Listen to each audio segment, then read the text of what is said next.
الحمد لله رب العالمين دائما الإفضال العظيم النوال الصلاة والسلام على نبينا محمد المولى بلال بدر المتلال وعلى آله وصحبه خير الصحب المؤال. أما بعد، معاشر الحاضرين جماعة صلاتي dan dirahmati Allah Subhanahu wa taala. Hidayah adalah satu yang paling mahal. Kebutuhan kita kepada hidayah melebihi daripada kebutuhan kepada air dan udara. Wajarlah Allah Subhanahu wa taala memberikan makan dan minum kepada orang yang beriman juga kepada orang yang tidak beriman. Allah memberikan harta, jabatan, pangkat kepada orang yang beriman juga kepada orang yang tidak beriman. Tapi mengapa Allah hanya memberikan hidayah, iman, Islam kepada segelintir atau sebagian dari hambanya saja, bukan seluruh hambanya? Tandanya hidayah adalah given, murni, pemberian dari Allah Subhanahu wa taala. Man yahdillahu fahuwal muhtadi wa man yudlil falan tajida lahu waliyyan mursyida. Kalau yang diberikan hidayah pasti dia akan didapat hidayah. Yang sudah melenceng daripada hidayah, tersesat daripada hidayah, maka dia tidak akan pernah menuju jalan menuju surga. Alhamdulillah, agama kita sebagai agama Islam, hadirnya kita di majelis ilmu, hadirnya kita salat berjamaah, ini adalah bukti bahwa Allah memberikan hidayah. Yang memberikan hidayah Allah. Meski kita mencarinya, pada akhirnya pun Allah yang akan memberikannya. Hidayah yang paling utama adalah hidayah menerima takdir. Dan perlu kita ketahui bahwa ketaatan itu pahalanya bukan hanya didapatkan kalau kita melakukan kebaikan saja. Menerima takdir itu pun bagian daripada kebaikan. Beradanya Anda di sini, kerja di sini, mengapa tidak di site lain? Ini semua takdir, bagian daripada takdir. Kita semua tahu takdir dari mana? Karena sudah kejadian.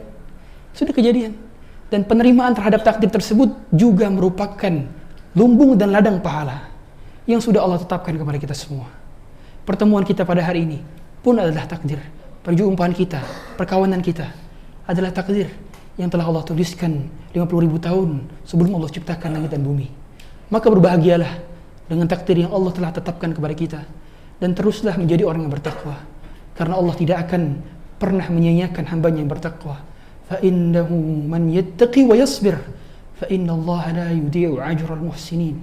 Dalam surat Yusuf Allah katakan, siapa yang bertakwa dan bersabar, kerjanya dilakukan dengan penuh takwa dan sabar. Sebentar lagi cuti. Sabar, sebentar lagi berjumpa dengan keluarga. Sabar, dimarahin atasan. Sabar, job desk nambah terus. Sabar, tapi laluilah dengan takwa. Fa innahu man yattaqi wa yasbir. Janji Allah, orang yang bertakwa tidak akan mungkin disia-siakan. Orang yang baik tidak akan mungkin hidupnya sengsara. Janji Allah. Perlu kita camkan saja janji Allah. Dan inilah pegangan orang yang hidup antara takwa dan takwa. Hidupnya hanya menunggu kematian dan hanya menunggu waktu sholat. Kapan waktu sholat dan kapan tiba dipanggil ajalnya oleh Allah Subhanahu wa taala. Semoga semua di antara kita menjadi orang bertakwa. Allah takwakan kita, Allah beri keimanan, Allah beri cahaya hidayah kepada kita, sehingga mudah bagi kita menerima kebenaran-kebenaran meskipun telah tampak kepada kita ternyata ini hukumnya haram. Mengapa hati kita menolaknya? Tandanya hidayah belum terbuka.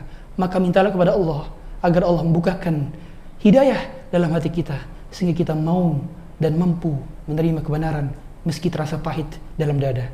Subhanakallah wa bihamdik, asyhadu an la ilaha illa anta, astaghfiruka wa atubu ilaik. Nanti ba'da Isya akan ada kajian Syama'ilun Nabi sallallahu alaihi wasallam, pembahasan berkenaan dengan keteguhan Nabi sallallahu alaihi wasallam dalam beribadah.